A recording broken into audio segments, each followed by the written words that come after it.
So wellness tourism accounts to only 8% of total trips, which means if the people are traveling for business tourism, if they are traveling for ecotourism, if they are traveling for whatever reason they are traveling, only 8% of those people are traveling for wellness tourism, but they are accounting for 19% of the revenue.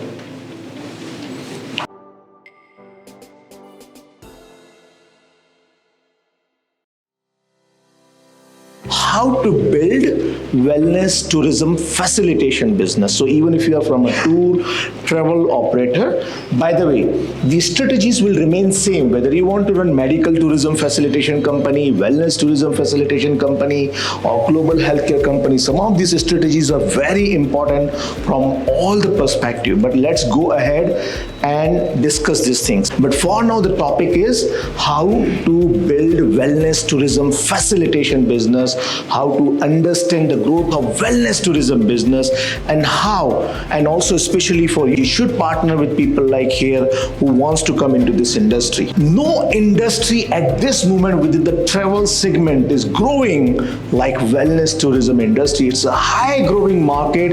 It's a huge expansion industry. We are talking about $800 billion industry as of now, the wellness tourism industry, right?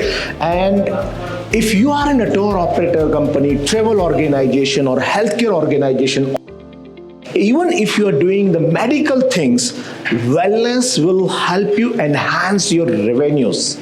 So in a medical tourism, you take certain marketing fees from the hospital, you take some money from the patient for doing the travel arrangement, concierge arrangement, support services arrangement. But when you propose them wellness option, you can even create your wellness packages and propose those wellness packages. The moment you propose those wellness options, the revenues are increasing significantly. For medical tourism companies or healthcare companies who are adding wellness as a component, they have 40 to 60% more revenues by bringing wellness. This is our internal research, and it's a wonderful thing to have it in our industry, right? Then we can talk about one of the most important benefit of bringing wellness to your business is you will differentiate your brand. Now you remember you were telling me that you are one of the good medical tourism facilitation company. You already have 50, 100 patients. You also want to get lots of patients. But if you focus on wellness, you differentiate yourself from other facilitators. Why? Because other facilitators are already talking only about the patient, bringing patient, but they are not talking about the well-being part of the patient. So well-being is a comprehensive, well-being is a holistic. You need to talk about multi-dimension, which is the environmental wellness, financial wellness, and all, which you can offer them. You can send a patient to resort, you can send a patient for the therapy, treatment after wonderful surgery done by the surgeon. You can send patient to rejuvenate at some places. So once they are rejuvenated, once they are done with their surgery, they can really come up with a very good delightful factors. They will be delighted with this treatment and all. Another benefit of being into the wellness tourism industry is a long-term benefit you have. One, not only you just get the revenue, as I mentioned to you, you build a long-term relationship with that patient. Because a patient who's requiring knee replacement, he is requiring one time in a life knee replacement. Do you expect the patient to come every year and get the knee replacement done? No. Patient requiring cardiac surgery is a one-time affair for him. Patient requiring cancer surgery is one-time affair for him. But the moment you offer them wellness component, the moment you offer them wellness services, you are making that patient come back again and again to you by rejuvenation service model. We call it long-term rejuvenation service model. And also you can build that relationship to generate extra revenue, retention of the client, lesser expenses to source that client again. The moment you introduce wellness part, you are generating more revenues in your entire healthcare and medical tourism ecosystem. There is a more affluent population right now in the globe than ever. And these affluent populations are not looking for simple solutions. Why tourism industry is suffering right now? Any idea why general travel and tourism industry is suffering? Most of the players are into cutthroat competition. This airline, this portal, this aggregator, this prices, and they are just keep on competing on that. While you have millions of millionaires do not even care about that price. What they are caring for is experiences. So wellness tourism accounts to only 8% of total trips, which means if the people are traveling for business tourism, if they are traveling for ecotourism, if they are traveling for whatever reason they are traveling, only 8% of those people are traveling for wellness tourism, but they are accounting for 19% of the revenue. Do you understand the potentiality of it? So there might be 40% people traveling for some reason, like religion tourism, but do they contribute enough money to the tourism industry? Might not. So you cannot go as a business, as an entrepreneur, can you go behind that industry which is really cutthroat in every segment? You cannot. So what you need to do is develop a niche.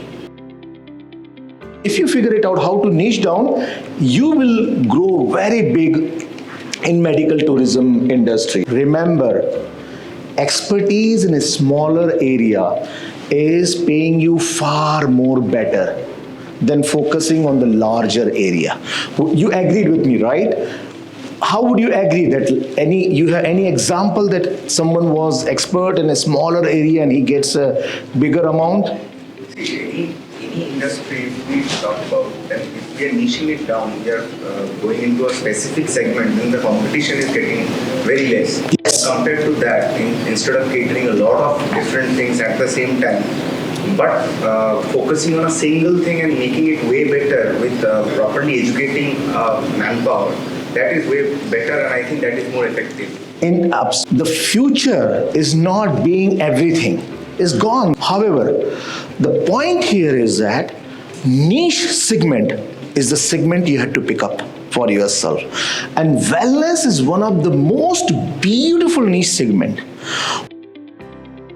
What are the benefits to go in the wellness tourism? For example, I want to know from you, what are the specific benefits? Do you think so that wellness not only gives you profit, but also it gives you well-being factor, and also it gives you a great feeling about being in the industry where you are taking care of the well-being? Wouldn't it? Yeah. You would surprise to know in wellness, there's so much investment available. People want to invest crazily in the wellness. I was talking 30 crore, 40 CR, 10 CR in medical tourism facilitation business. Wellness go in different dimension, 500 CR, 1000 CR, and that kind of investments are available in the wellness segment. That kind of investments are available. You're also getting way too many partnership opportunities. One of the reasons why you are getting way too more partnership opportunity because wellness is expanding. Now there is a call industry corporate wellness. It has become a very big industry by itself. Every big corporate wants to have a wellness segment within their organization. They want to have physical wellness in the organization. They want someone to come and teach them. Every big corporate, the business park which you are in, it's a biophilic design. So real estate, if you are building a new building now, it has to be biophilic. Biophilic in the sense, the moment you enter into the building complex, you don't feel like you're in a constructed environment. You feel like you're in natural habitat. You are in a more nature environment. This is changing, right? Every single big billboard advertisement in Bangalore, you see that they talk about biophilic, right? I am working on a resort in Sakleshpur. I see like a beautiful number of projects coming up, all talking about nature as a therapy. Nature as a solution, right? They don't talk about nature as a add-on element. They talk it purely as a solution and services. And in this domain, you have so many people so that the wellness can help you grow, and it can also help you to expand your opportunities and partnership, right? In many dimensions, you can go with the partnership. What it leads to us, It leads to us to one thing, that we need to have a wellness tourism facilitator. Why do we need to have wellness tourism facilitator, by the way?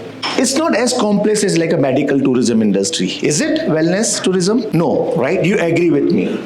We agreed this morning medical tourism is more complex industry, doctor's appointment, patient treatment, medical record, visa, all those things.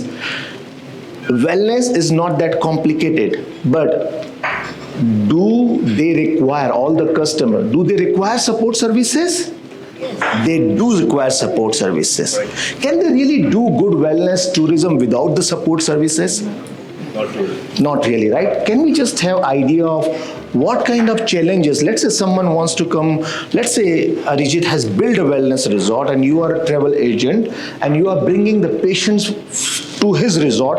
What kind of challenges they might find? But I'm just asking you, what kind of challenges you see? We can provide them visa, we can provide them tickets, we can provide them accommodations. So even though he provides a wonderful resort, that does not give a success guarantee, does it? No, it doesn't give you success guarantee. You still have to provide support services. And traditionally, either hospital and resorts are not capable to provide comprehensive support services. So you need an organization to provide the support services. Travel arrangement, concierge, pickup arrangement, support services, language, money transfer, post-operative care, and all these services are extremely important. And that's why there is a growth of wellness tourism facilitator. Imagine this, $800 billion industry with 20% marketing fees. $160 billion worth of wellness tourism facilitator revenues could be generated.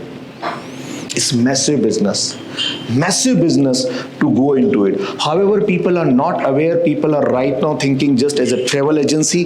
Their mindset is very simple. These are your stepping stones in wellness tourism. Wellness tourism is here to grow. It's going to grow $800 billion industry. Let me ask a question. You and people are getting sick by going to the hotels. They need more open environment. Wouldn't you agree with me that if I give you option to stay two places, one is a hotel room and one is a resort where you have cottage and lots of greenery, water body and wonderful nature around, what you will choose? Absolutely, any day you. So intent is shifted. There's no more city and all those things, right? And wellness programs are getting so bigger and bigger. Mindful travel is any day better than mindless travel. What is mindless and what is mindful? So we are doing more of a mindless travel where probably focus is just a budget, just a destination, just a place, visa and all these questions. While mindfulness is just going there and being aware in that moment and enjoying the moment there. In the industry, how a facilitator can bridge a gap, right? Businesses are always about identifying where is the gap. For example, this hotel, let's talk about it. This hotels are, Kolkata is a booming business industry. There is no place where you can do the conference, so they open up a conference room. In your area, they say people are running around here and there. They do not have a good corporate, the central Kolkata is congested, they need open space. So they saw this gap. We always call the marketing gap. You have to identify marketing gap and then fill that gap through the solution. And marketing is all about understanding what are the gap.